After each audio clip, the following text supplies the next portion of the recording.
If you listen to this story until the end, and you practice what is laid out in it, you will build 10 powerful money habits that will help you save money, track every dollar, and take control of your life, even when everything around you is falling apart.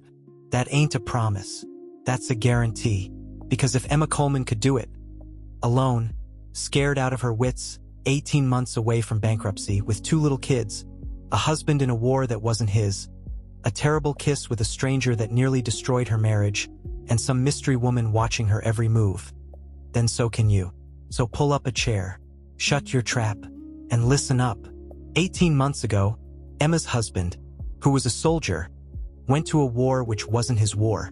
David Coleman was a welder from Parma, Ohio. He'd done his time in another war years back and come home with nightmares and an honorable discharge. He'd promised himself he'd never put his family through that crap again. But the president had signed an executive order. The reserves got activated. And David, father of 2, husband of 1, got shipped off to Valdoria, a godforsaken place most Americans couldn't find on a map, to fight a crisis that nobody in intelligence had even mentioned 6 months earlier. The timing wasn't no coincidence. The Westbrook files had just dropped. Millions of documents about a fat cat financier named Harrison Westbrook, about private islands and flight logs and dirty pictures that could sink a presidency. And just like that, poof, there was a war. David kissed Emma goodbye at the airport, his uniform scratchy against her cheek. "I'll be home before you know it," he said. 18 months later, she was still waiting. But she wasn't the same woman who'd watched his green Ford truck disappear around the corner. Not by a long shot. The first month after David deployed, Emma didn't track jack. She just spent. Groceries, takeout, a new coat for Tommy because the little turd had grown 3 inches overnight, or so it seemed. She used the credit card like a damn lifeline, swiping without even looking at the total. When the statement came, she chucked it in the drawer unopened. Fear was cheaper than math, and that's where most folks stay. They keep the statements unopened. They keep the fear in the drawer. They tell themselves, "I'll look tomorrow." But tomorrow never comes, and the drawer gets fuller, and the fear gets heavier. Emma was no different. Not yet. By month 3, that drawer was stuffed to bursting. She finally cracked open the statements one night after the kids were asleep. Tommy, age 7, had wet the bed again. Sarah, age 4, had stopped talking entirely. Not a peep in 4 days, just that god-awful silence that made Emma's chest ache like a bad tooth. The bills spread across the kitchen table like evidence of a crime scene. She added the numbers 3 times. Each time, the total was more than she made in a month. Way more. The mortgage was late. The car payment was late. The credit card debt had ballooned with interest she didn't understand. She put her head down on the table and cried until her throat was raw meat. Tommy found her like that.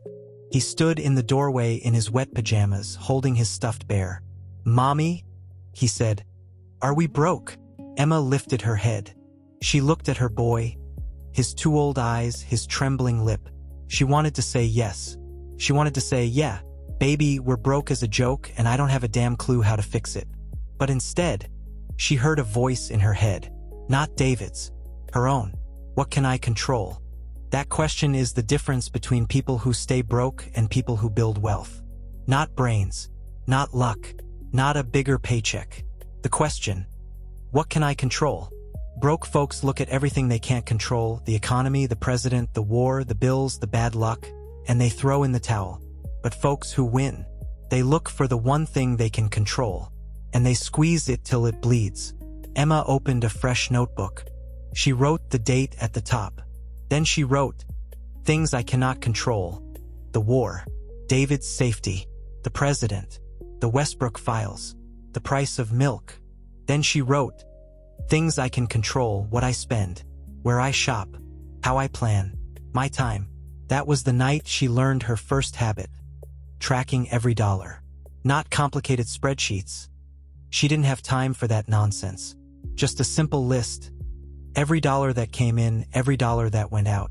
She wrote down the $11.43 she spent on groceries, the $4.99 for the pharmacy, the $38 for the electric bill, She wrote down everything. The first week, she was flat out horrified. She'd spent $42 on coffee. Not fancy coffee, just gas station swill. But $4 a day added up to more than she wanted to admit. She'd bought $18 worth of snacks at the vending machine at work. She'd paid for a gym membership she hadn't used in 6 months. She canceled the gym. She started bringing coffee from home in a thermos. She packed her lunch. Small stuff, but the small stuff added up. The second week, she discovered something surprising. She wasn't broke because she spent too much. She was broke because she didn't know where her money was going. Knowledge, she realized, wasn't power. Knowledge was money. Every dollar she tracked was a dollar she could make a decision about. And making decisions, she learned, felt better than spending ever had. This was the core habit. This was what her grandma knew and her smartphone made her forget. Track first. Spend second. In that order. Always. Then came the first letter. Month 4. A Tuesday. Plain white envelope. No return address. Emma's heart pounded as she opened it. Was it from the army? Was David hurt? Inside was a $20 bill and a typed note on plain paper. You're doing better than you think. Keep tracking. She read that note 10 times. She checked the mailbox for clues. Nothing. Just the letter. She asked Frank, David's old man, if he'd sent it. He said no. She asked Mary. Mary said no. She asked the neighbors. Nobody knew nothing. She put the cash in her wallet and tried to forget about it. But she couldn't. Someone was watching her. Someone knew she was tracking her money. Someone approved. But who? And why? That same week, Emma met Derek. He was a physical therapist at the veterans' home where she worked. 41, divorced, with a salt and pepper beard and a kind smile. He didn't flirt with her. He just listened.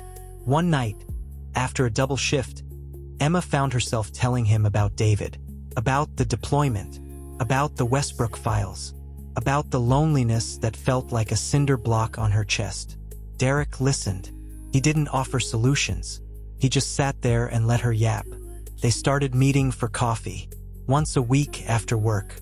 Emma told herself it was innocent. 2 lonely folks passing the time. She never touched him. But she started looking forward to those coffee dates more than she should have. The third coffee date. It was raining cats and dogs. She was crying. David's call had been short that week. Just 30 seconds of static and, I love you, gotta go.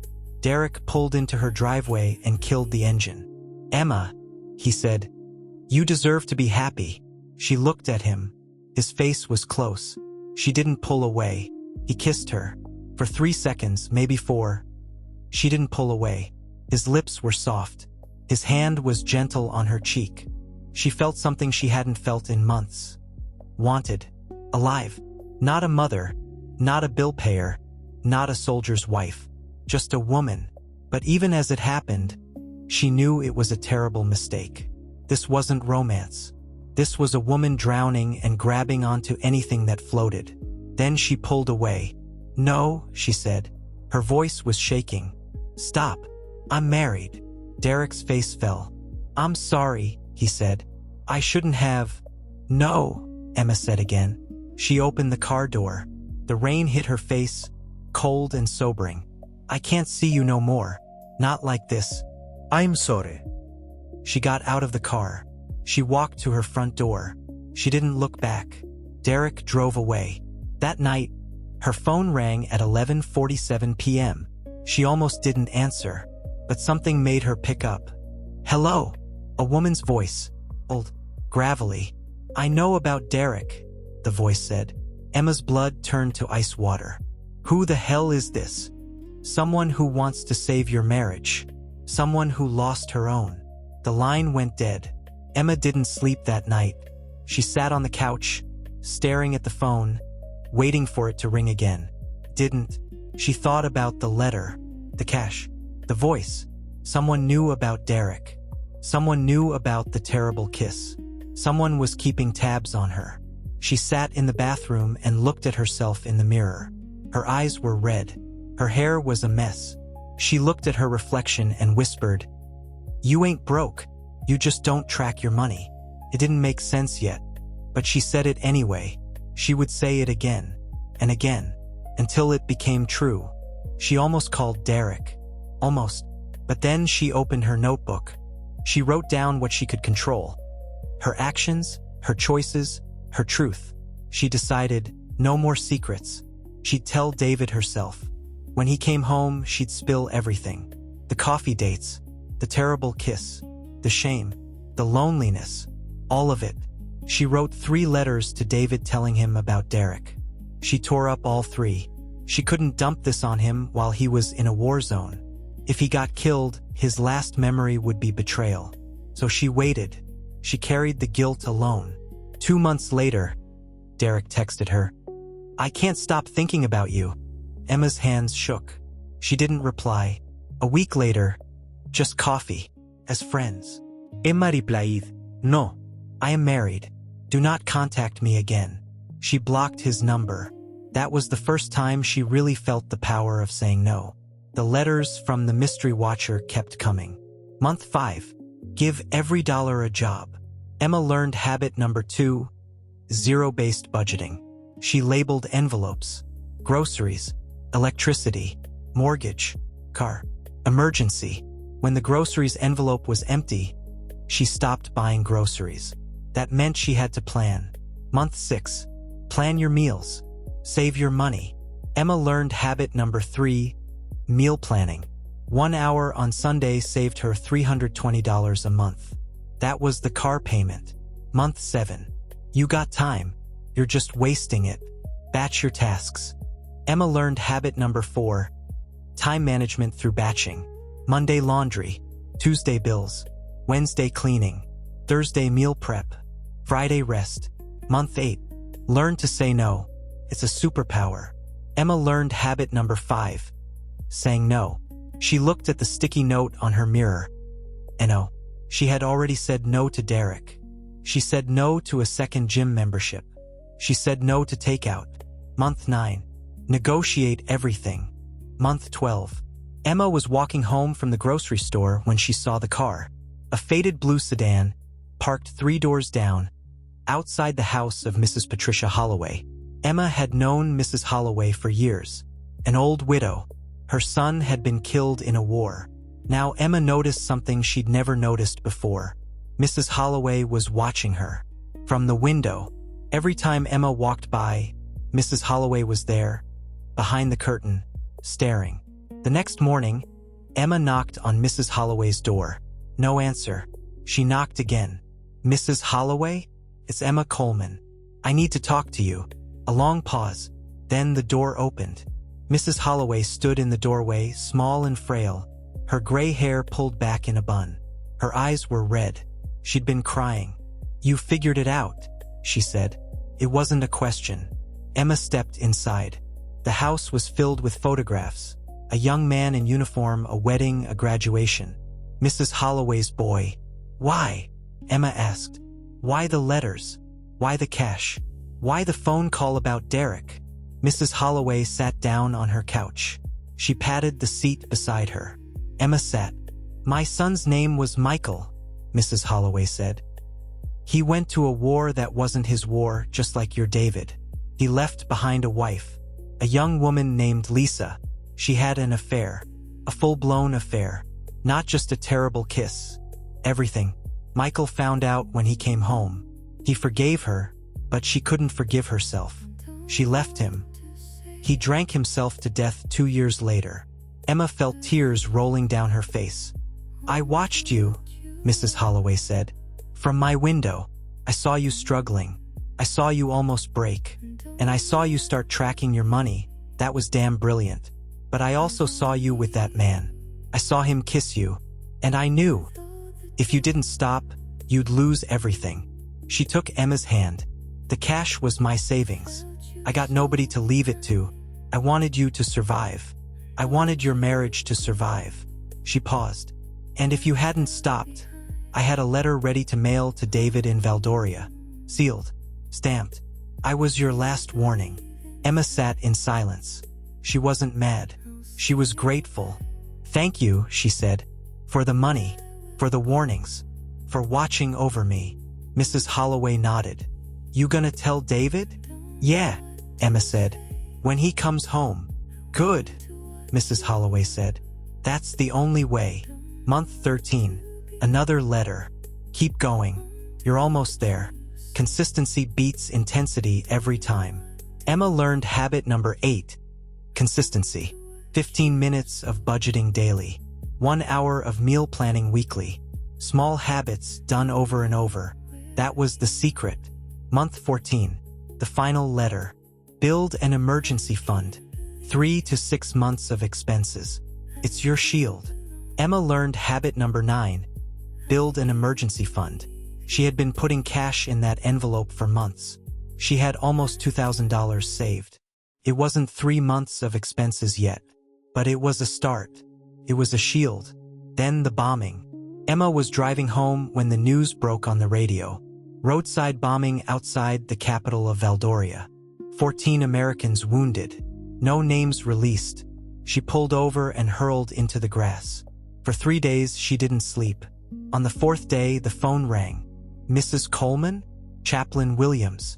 Your husband is alive. He's been evacuated to Germany. He's gonna be okay. Emma wept. Tommy wrapped his arms around her neck. Daddy's coming home, he whispered. One night, 6 months after David came home, they sat at the kitchen table. Emma spread out her notebook, every page filled with numbers, every dollar tracked. David, she said, I need to tell you something. She told him about Derek, the coffee dates, the terrible kiss, the shame, the letters from Mrs. Holloway, the phone call, the sealed letter that almost got mailed. Everything. David didn't speak for a long time. I knew, he said finally. Tommy told me. He said, Mommy's got a friend who drives a blue car. I was angry at first, furious. I wanted to come home and kill the son of a bitch. But then I realized I wasn't here. I left you alone for 18 months, with 2 kids, with no money, with a war that wasn't mine. You didn't break. You saved us. He tapped the notebook. This ain't a confession, Em. This is a miracle. He took her hand. You were never broke, Em. You just weren't tracking. Emma cried. David held her. The next day, Emma walked to Mrs. Holloway's house. I told David about everything. He wants to meet you. Mrs. Holloway's face crumpled. She cried. Emma held her. Now here's where the story becomes yours. Emma learned habit number 10. Teaching others. She started a YouTube channel. David was scared. What if someone recognizes you? What if someone finds out about Derek? Emma said, I am done hiding. This is who I am now. A woman who tracks her money and helps others do the same. David filmed her first video. She sat at the kitchen table. The same notebook. Hey y'all, she said. My name's Emma. 18 months ago, I thought I was broke. I thought I was broken. I thought my family was gonna fall apart. But then I learned something that changed everything. She held up the notebook. I learned to track my money. Every dollar. Every week. Every month. And I learned that I wasn't broke. I just didn't know where my money was going. She took a breath. You ain't broke. You just don't track your money. The video got 17 views. Emma didn't give a damn. She made another one. Mrs. Holloway was her first subscriber. David was her second. Tommy was her third. Sarah sat on Emma's lap during every recording, silent and watching. The channel grew. Military wives found it. Single mamas found it. Emma taught them the 10 habits. Tracking, zero-based budgeting, meal planning, time management, saying no, negotiating, community resources, consistency, emergency fund, and teaching others. She never forgot Mrs. Holloway. Every month, Emma put cash in an envelope and slid it under the old woman's door. Not charity, thanks. Mrs. Holloway used the money to buy birdseed. She sat on her porch and fed the birds and watched Emma's videos on an old tablet. You're doing better than you think, Emma wrote on the envelopes now. Keep tracking. The Westbrook Files scandal faded. The president got voted out on his ass. The war in Valdoria ended. But the Coleman family didn't celebrate. There was no vindication, no justice. just the quiet, slow work of rebuilding. David's leg healed enough that he could walk without a cane on good days. Tommy's nightmares came less often. Sarah's voice grew louder, stronger, filling the house with questions and stories and songs. And Emma kept tracking, not 'cause she had to, 'cause she wanted to, 'cause tracking her money had become tracking her life. So here's your moment. You've listened to the story till the end. You've seen what Emma did. She had a notebook. She had a question. What can I control? And she had 10 habits that she learned one by one. Now you got a choice. You can close this story and go back to the drawer full of unopened statements. Or you can open a notebook. Write down every dollar you spent today. Just one day. Track it. Then decide tomorrow if you want to keep going. Emma's YouTube channel banner says it all. You ain't broke. You just don't track your money. Now go. Open your notebook. Write the date. And get to work.